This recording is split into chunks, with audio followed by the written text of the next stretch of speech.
At first, he loved how ambitious I was. That's what made it hurt later.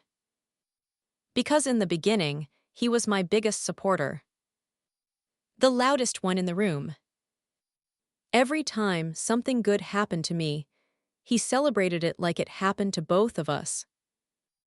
Hi, this is Breakup Diaries. This story was shared anonymously.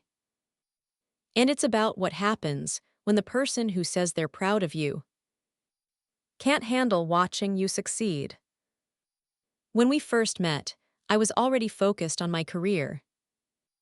I worked hard. Long hours. Late nights. Not because I had to, but because I wanted more for myself. And at first, he admired that. He used to tell everyone how proud he was of me. When I got compliments at work, he smiled. When I stayed late to finish a project, he called me driven. When I talked about my goals, he listened like they mattered. And honestly, that meant everything to me. Because it felt rare. It felt like I had finally found someone who wasn't intimidated by my ambition. Someone who wanted me to win. Someone who wanted to build something with me instead of holding me back. So I trusted him. I let myself believe he would always be in my corner. That no matter how much my life changed, we would grow together. And for a while, it really felt that way. Until I got promoted. It wasn't some huge executive position. Just a better role. More money. More responsibility. The kind of opportunity I had worked for. I was excited to tell him. I thought he would hug me. Tell me how proud he was. Instead, he got quiet. At first, I told myself I was imagining it. Because technically, he never said anything directly mean. He just stopped sounding excited. When I talked about work, his responses got shorter. When I told him good news, he changed the subject. When people congratulated me, he looked uncomfortable. And every time I noticed it, I made excuses for him. Maybe he was stressed. Maybe he felt left behind. Maybe I just needed to reassure him more. So that's what I did. I tried to make him feel included. I stopped talking so much about work. Stopped sharing every win. Stopped posting about promotions or achievements because I knew it bothered him. But no matter how careful I became, something still felt different. Then the comments started. You've changed. You care more about work than us. You think you're too good for everyone now. He always said it like a joke. Like I wasn't supposed to take it seriously. But after a while, the jokes stopped feeling funny. Because they always came after something good happened to me. A raise. A compliment. A new opportunity. And slowly, I stopped feeling excited about my own success. Because every good thing in my life suddenly came with guilt attached to it. Like I had to shrink myself to make him comfortable again. And the worst part was, I loved him enough to try. Backhand index pointing right if you've ever felt guilty for succeeding, subscribe and comment. I chose myself below. Because sometimes the people who say they love you are the same people who struggle to see you grow. The more successful I became, the more he seemed to resent me for it. At first, it was subtle. He complained when I worked late. Rolled his eyes when I had networking events. got annoyed if I had to answer emails during dinner. He started saying things like, "You're always working. You never have time for me anymore. You care more about your career than this relationship." And I hated hearing that. Because it wasn't true. I was trying so hard to make everything work. I made time for him, canceled plans for him, answered calls when I was exhausted. But somehow, it still wasn't enough. Then he started criticizing other things too. The clothes I wore to work, the people I worked with, the male coworkers he suddenly didn't trust, even the way I spoke about my goals. It was like my ambition stopped being attractive to him and started making him feel threatened. So instead of celebrating me, he started trying to make me feel smaller.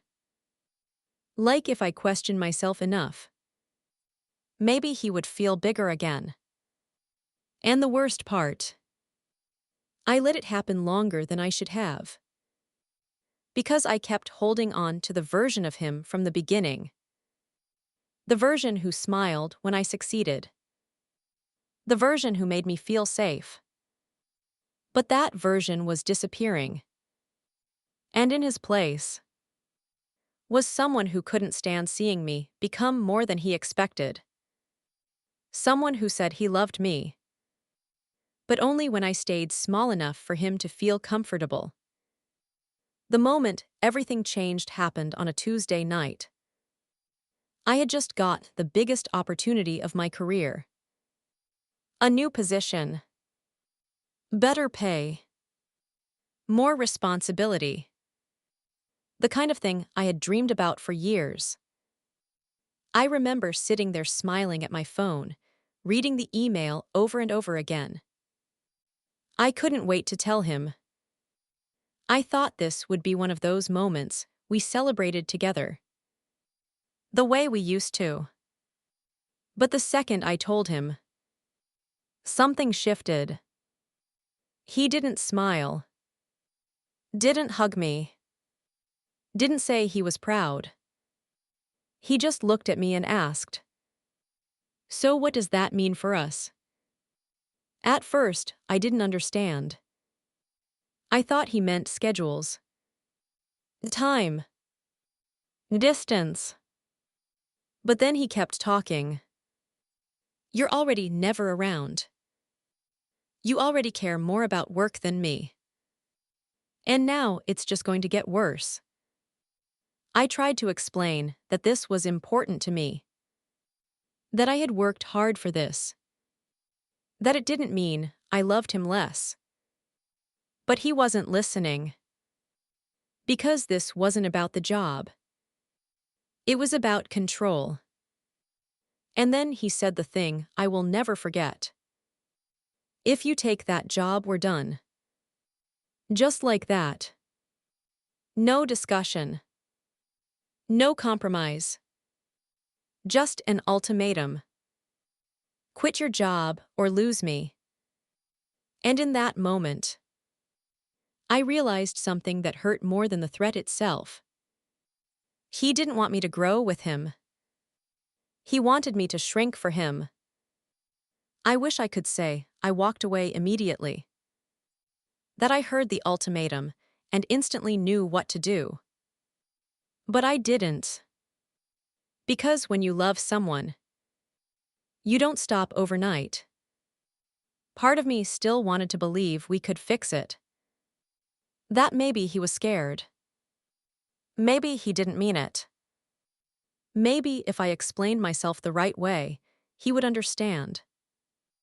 But deep down, I already knew the truth. This wasn't about the job. It was about what the job represented. Growth. Confidence. Independence. Everything he said he loved about me in the beginning. Until it became bigger than his comfort. I kept asking myself the same question. Was I selfish for choosing my career? Was I wrong for wanting both love and success? And for a while, I felt guilty.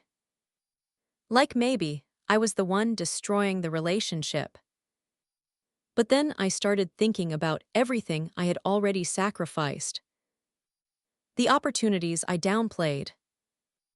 The wins I kept quiet about. The way I made myself smaller just to keep him comfortable. And suddenly, I saw it clearly. I wasn't choosing between him and my job. I was choosing between him and myself. Because if I gave this up for him, what would be next? Another opportunity. Another piece of myself. Another apology for something I should have been proud of. And that's when I realized love should never cost you your future. You're out of messages with the most advanced free model. Responses will use a less powerful model until your usage resets after 2:09 p.m. Upgrade. In the end, I took the job. And I lost him. Or at least, that's what it felt like at first. Because even when someone hurts you, you still grieve them. You still miss the good parts. The version of them you fell in love with. And for a while, I questioned myself. Wondered if I had made the wrong choice. Wondered if I should have fought harder. Compromised more. Loved him differently. But the more distance I had from the relationship, the more I started to see it clearly. A person who truly loves you does not punish you for succeeding. They do not make you feel guilty for growing. They do not ask you to give up the things that matter to you, just to protect their ego. And that's exactly what he was doing. He wanted me smaller because my success reminded him of everything he wasn't doing for himself. It was easier for him to make me feel guilty than to deal with his own insecurity. And once I understood that, I stopped feeling guilty for leaving. Because I realized I did not lose someone who loved me the right way. I lost someone who only felt comfortable when I was less than I could be. And that is not love. Not the kind that lasts. Not the kind that builds a future. Now, when something good happens to me, I celebrate it without apology. Without guilt. Without shrinking myself for anyone. Because the right person will never ask you to become less, just to make them feel like more.